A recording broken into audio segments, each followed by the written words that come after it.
9월 14일 이사야서 15장 1절에서 18장 7절 15장 하나님께서 모압을 치실 것이다.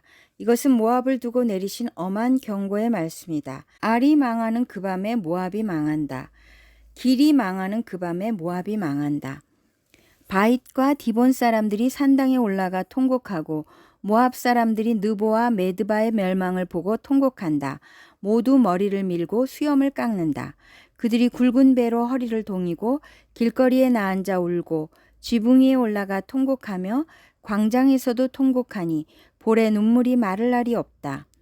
헬스본과 엘르알레에서 부르짖는 소리가 저 멀리 야하스에까지 들리니 모압의 용사들이 두려워 떨며 넋을 잃는다. 가련한 모압아, 너를 보니 나의 마음까지 아프구나. 사람들이 저 멀리 소알과 에글라 슬리시아까지 도망치고 그들이 슬피 울면서 루힛 고개로 오르는 비탈길을 올라가고 호로나임 길에서 소리 높여 통곡하니 그들이 이렇게 망하는구나. 니므림 샘들이 말라서 메마른 땅으로 바뀌고 풀이 시들고 초목이 모조리 사라지고 푸른 것이라고는 하나도 볼 수가 없구나. 그러므로 그들이 남겨놓은 것과 쌓아놓은 재물을 가지고 버드나무 개울을 건넌다. 그 곡하는 소리가 모압 땅 사방에서 울려 퍼지고 그 슬피 우는 소리가 에글라임에까지 들리며 그 울부짖는 소리가 브엘 엘림에까지 이른다. 디몬의 물이 피로 변하였다. 내가 또 다른 재앙 하나를 더 내리겠다. 모압에서 도피한 자들과 그 땅에 남은 자들에게 사자를 보내어서 그들을 찢게 하겠다. 16장 모압의 절망 상태. 모압 백성아, 예루살렘의 통치자에게 어린 양들을 조공으로 보내라. 셀라에서 광야를 거쳐 나의 딸 시온산으로 조공을 보내라. 있을 곳이 없어 날아다니는 새들처럼, 털린 둥지에서 흩어진 새끼 새들처럼 모압의 여인들이 아르논의 나루터에서 헤맨다. 그들이 유다 백성에게 애원한다. 우리가 어떻게 하여야 할지 말하여 주십시오. 우리를 위하여 중재하여 주십시오. 뜨거운 대낮에 시원한 그늘을 들이우는 나무처럼 우리가 그대의 그늘에서 쉴 수 있도록 보호하여 주십시오. 우리는 피난민입니다. 아무도 우리를 해치지 못할 곳에 우리를 숨겨주십시오. 우리가 이 땅에서 살도록 허락하여 주십시오. 우리를 죽이려고 하는 자들에게서 우리를 보호하여 주십시오. 폭력이 사라지고 파괴가 그치고 압제자들이 이 땅에서 자취를 감출 것이다. 다윗의 가문에서 왕이 나와 신실과 사랑으로 그 백성을 다스릴 것이다. 옳은 일이면 지체하지 않고 하고 정의가 이루어지는 것을 보여줄 것이다. 유다 백성이 대답한다. 우리는 모압이 교만하다는 소문을 들었다. 그들이 매우 교만하고 오만하고 거만하여 화를 잘 내지만 사실 그들은 허풍뿐이라는 것도 들어서 알고 있다. 그러면 모압 백성은 그들이 당하는 고통을 못 이겨서 통곡할 것이다. 길 하레셋에서 늘 먹던 건포도빵을 그리워하며 슬피 울 것이다. 헬스본의 밭과 신마의 포도원이 황무지가 되다니 여러 나라의 군주들이 즐겨 마시던 포도주의 산지가 아니던가. 한때는 포도나무 가지가 저 멀리 야세레까지 뻗어나가고 동쪽으로는 광야에까지 퍼져나가고 서쪽으로는 그 싹이 자라서 사해 너머로까지 뻗어가더니 야셀이 울듯이 내가 통곡한다. 말라 비틀어진 신마의 포도나무를 두고 통곡한다. 헬스보나 엘르알레야, 나의 눈물이 너를 적신다. 여름 과일과 농작물을 거두는 너의 흥겨운 소리가 너에게서 그쳤구나. 이제 기름진 밭에서 기쁨도 사라지고 즐거움도 사라졌다. 포도원에서 노랫소리가 나지 않고 기뻐 떠드는 소리도 나지 않고 포도주 틀에는 포도를 밟는 사람도 없다. 내가 그 흥겨운 소리를 그치게 하였다.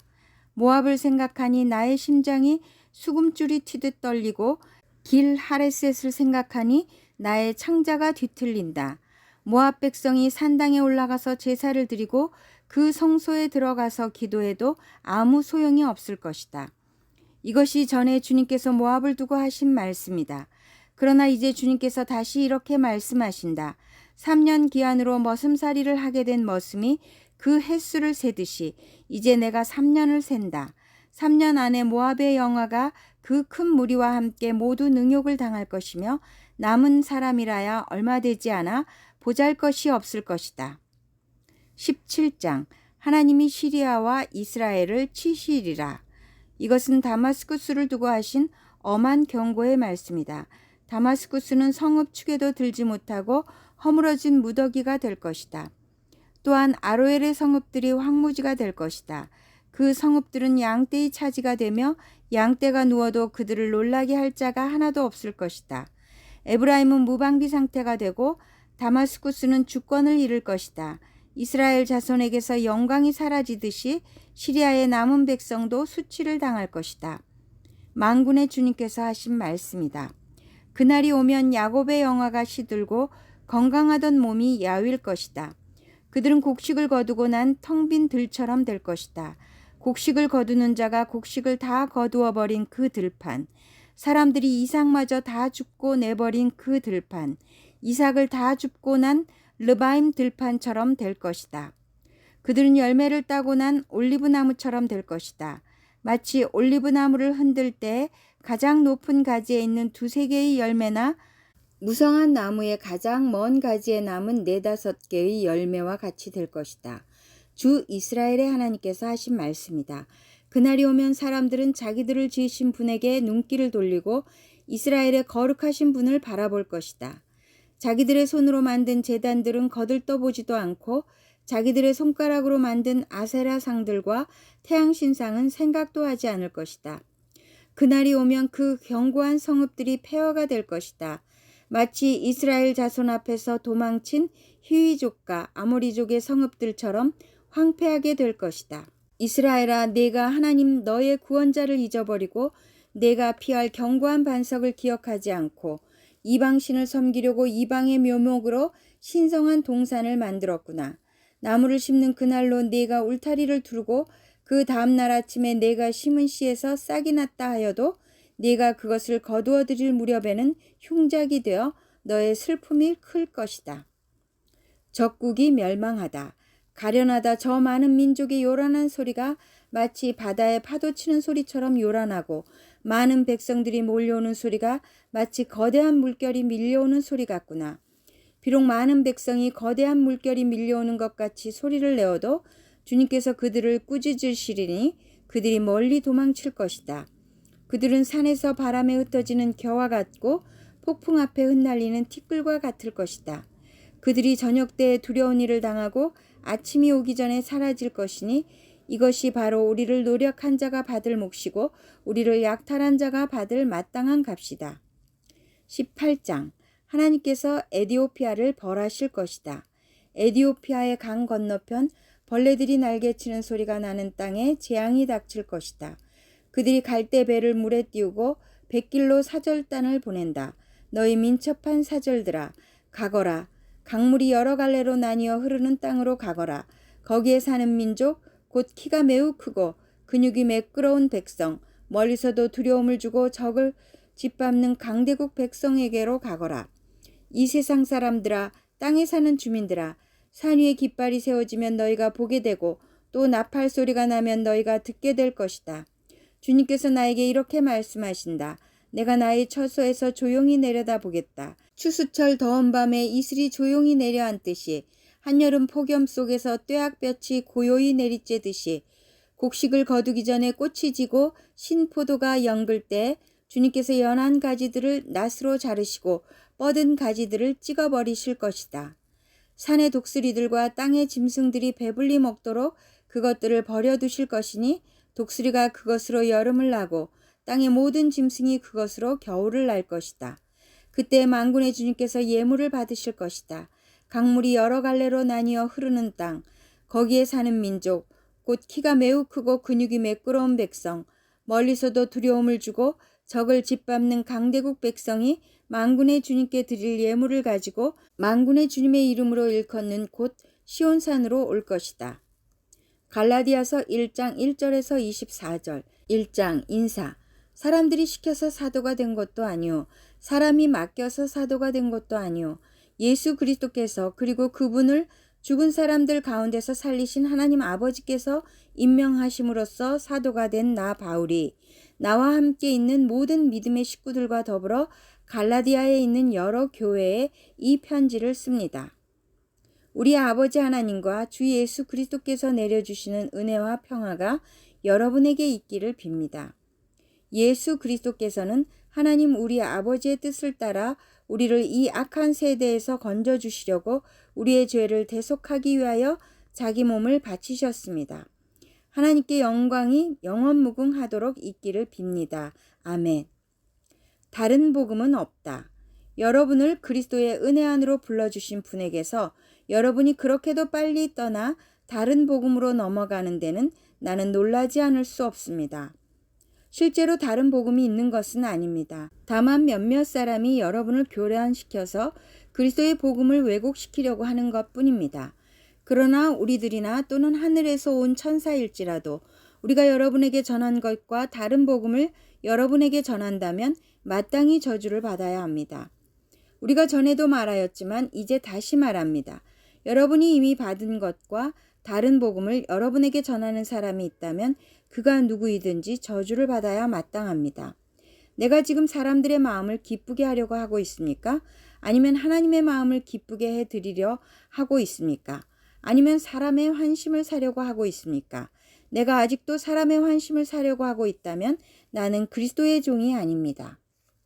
바울이 사도가 된 내력. 형제자매 여러분, 내가 여러분에게 밝혀드립니다. 내가 전한 복음은 사람에게서 비롯된 것이 아닙니다.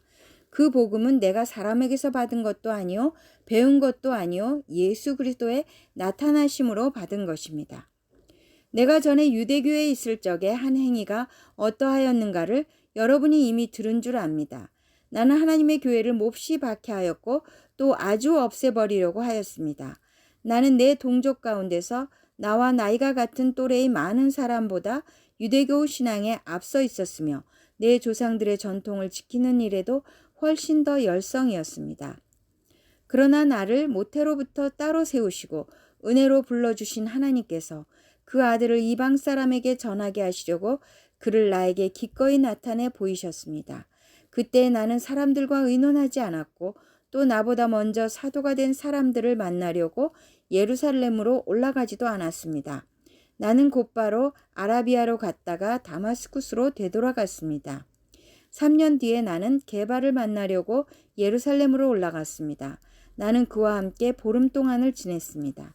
그러나 나는 주님의 동생 야고보 밖에는 사도들 가운데 아무도 만나지 않았습니다. 내가 여러분에게 쓰는 이 말은 하나님 앞에 맹세코 거짓말이 아닙니다. 그 뒤에 나는 시리아와 길리기아 지방으로 갔습니다. 그래서 나는 유대 지방에 있는 그리스도의 교회들에게는 얼굴이 알려져 있지 않았습니다. 그들은 다만 전에 우리를 박해하던 그 사람이 지금은 그가 전에 없애버리려고 하던 그 믿음을 전한다 하는 소문을 들을 따름이었습니다. 그래서 그들은 나를 두고 하나님께 줄곧 영광을 돌렸습니다. 시편 106편 1절에서 6절 106편 민족이 용서를 빔. 할렐루야. 주님께 감사하여라. 그는 선하시며 그 인자하심이 영원하다. 주님의 능력으로 이루신 일을 누가 다 알릴 수 있으며 주님께서 마땅히 받으셔야 할 영광을 누가 다 찬양할 수 있으랴. 공의를 지키는 이들과 언제나 정의를 실천하는 이들은 복이 있다. 주님의 백성에게 은혜를 베푸실 때 나를 기억하여 주십시오. 그들을 구원하실 때 나를 기억하여 주십시오. 주님께서 택하신 백성의 번영을 보게 해주시며 주님 나라에 넘치는 기쁨을 함께 누리게 해주시며 주님의 기업을 자랑하게 해주십시오. 우리도 우리 조상처럼 죄를 지었으며 나쁜 길을 걸으며 악행을 저질렀습니다. 잠언 23장 12절 훈계를 너의 마음에 간직하고 지식이 담긴 말씀에 너의 귀를 기울여라.